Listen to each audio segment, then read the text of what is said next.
makers, welcome to this week's episode of the Ready Steady Review Show. Now, usually me and Rich do this together, but we're doing it separately by the power of technology. So if you're just tuning in for the first time, usually this show is Rich reviewing a movie he's just watched and he tells us whether it's shit or whether it's really good. I'm going to be reviewing Zack Snyder's Justice League.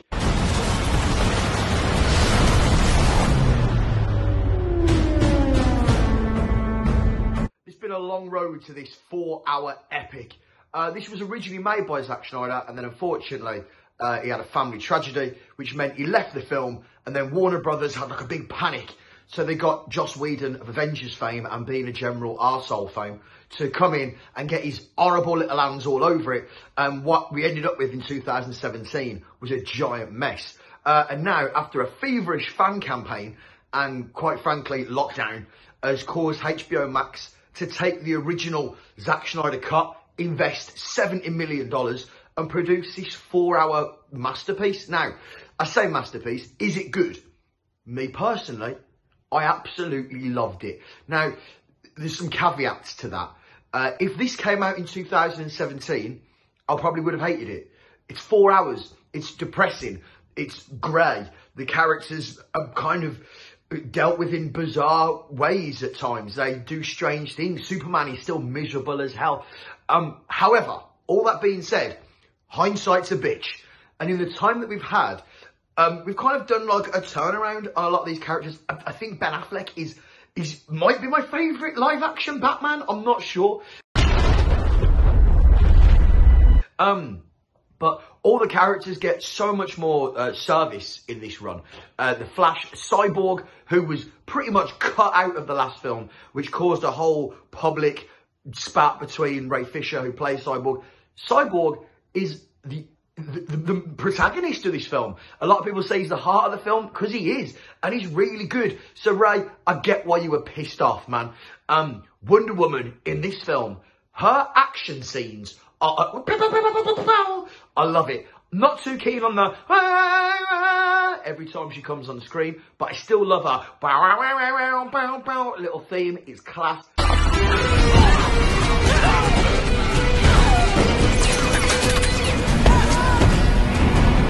Her action in general, man. She moves so fast. She's just awesome sauce. There's an ending tag-on scene to this. That's this last little 20-minute epilogue that was filmed during lockdown. And it brings back Jared Leto's Joker, who is the worst person in real life, from what I believe. And also a terrible performance of the Joker. Man, I must be fucking mental. But I liked it in this. I'll say it again. I thought Jared Leto's Joker was alright in this. A truce, Bruce. Now, this is the thing. I'm aware of who Zack Snyder is, and I went into this knowing what to expect. Somebody who is going to go into this cold, who has no idea who the Justice League are, doesn't care about these characters, is probably going to be left baffled and confused by this. There is a scene in the middle when Martha Kent just turns into Martian Manhunter. I love that shit because I know who Martian Manhunter is. If you don't know who that is, you ain't gonna have a clue what's going on in this film. What I will say is, it is compared to compared to Joss Whedon's work. Jesus, it's night and day. None of the scenes with Batman's going, oh, I hope I haven't broken nothing. All that's gone. All of the weird Flash landing on Wonder Woman's boobs, all that's gone. We've still got some weirder stuff. There is a bizarre moment when a bunch of Icelandic women sing a full chorus song for Aquaman and then sniff his jumper. Weird, but so Zack Snyder that I kind of love it. The villain in this film, in the original cut, Darkseid, was publicly humiliated for being just a terrible creation in CG. In this, I think he looks pretty cool. Not only that, they've given him motivation. Also, Darkseid is in this. Darkseid is. Not only is Darkseid in it, mate, Granny Goodness is in this film. I never thought I would see the day when I would see Granny Goodness on Apocalypse in live action. Just that alone made me smile. This is the thing, right? For me, I would give this 4 out of 5 stars. But that is purely based on my own personal feelings and my journey and experience with this film. So if you're somebody who's going in cold, I could see you hating it. If you're like me, you're a big DC fan and you don't mind Zack Snyder's world and you're willing to accept that this is Zack Snyder's vision, okay, that's what this is, then I think you'll roll with it. If not, you might not like it. But that's it. That's it for my little quick review. And the other thing, Falcon and the Winter Soldier has started. First episode was all right. All right, that's it. That was my review of Zack Snyder's Justice League. If you're a fan, check it out. If you're not, fuck it off. Now, stick around, folks, because it's time for Tomo's top 3 recommendations. Boom! My 3 recommendations that I'm doing this week, some of them I've seen, some of them I haven't. Coming in at number 1 for my movie recommendation is a little film called The Vast of Night. Number, please. Hello? Is this lady? Large object holding over my land like a tornado.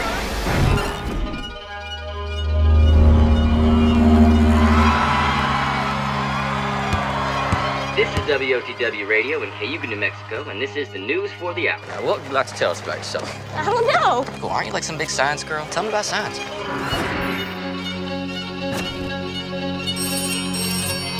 Everett, it's Faye, and the sound came through the board and interrupted your radio show. What a sound.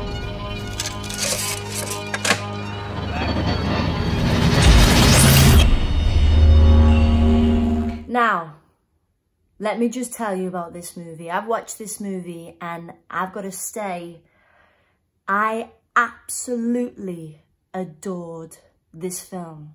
If you're into your sci-fi, this movie is made for you. It was definitely made for me. Now, if you're expecting something like the Independence Day, which is big action pieces, you know, huge budget, you're not going to get this. This has been scaled down, super small micro budget movie. Andrew Patterson made this film and he spent a lot of time making sure that he made the most of every single angle, every shot, every sequence, every little bit of dialogue. He sucked the life out of it and it is absolutely beautiful. Now, it's set in the 1950s, New Mexico, where a radio DJ operator is getting some kind of weird signal from somewhere that they cannot explain. And the story unfolds with, you know, different people in the town reporting on the same signal. Now, this film is suspenseful. It is superbly acted. It takes its time. It's slow. The camera throughout are unbelievable. Like, I think at one point he said that they got some 18-year-old kid with a camera and put him in a go-kart. And this scene, this sequence lasts about 9 minutes and it's literally just takes you through the whole town. Doesn't stop the editing. And it's so effective. It's amazing. So clever. And you can tell that these guys just really want to make an amazing film. And with the budget that they've got, they did it. There's also really long, beautiful monologues with actors that you never see in films anymore because it's always fast paced. You know, they just, the next scene, the next scene, the next scene. Like everything at the moment is so fast. This just sits back, takes its time. It's like watching something on stage, like a theatre production. Just beautiful storytelling, great characterization, unbelievable actors. It's suspenseful, it's tense, it's exciting, you don't know what's going to happen. It's awesome. I loved this movie so much and I couldn't recommend it enough. As I say, if you want Independence Day, it's not that. But if you're looking for a Sunday night sci-fi that takes its time, lovely soundtrack, amazing acting, check out The Vast of Night. Now, my number 2 recommendation for this week's episode is going to be a little documentary called Spirity. My name is Ali. I've been fascinated with the ocean for as long as I can remember. But this romantic vision that I always had of the ocean completely changed. I was forced to confront a side of the story I never knew. A story of just how huge our impact on the seas had become. I haven't watched this documentary, so it's a blind recommendation. However, I've watched the trailer. I've also watched Spirity, who are the same people. And I've also read a load of online reviews about it. We need to watch this documentary. This is like a true education and insight to stuff that we just do not know what's going on. And it's with organisations, environmental charities that are actually focusing their attention to the wrong things. I believe Ali, who is the activist who runs this thing, like risks his life making this documentary. All the fishing industries are like fuming because obviously he's unveiled some truths that they don't want to be out there. So please, if there's something that you want to check out for a couple of hours on Netflix, just to kind of get you feeling like an activist and wanting to save the oceans and all the little fishies, check out Spirity. Now, for my last recommendation of this episode, coming in at 3, it is a TV series, and it is The Mighty Ducks Game Changer. I gotta cut you. If you can't be great at hockey, it's like, don't bother. I want you to think about all the other kids who've been told that they're too small or too slow.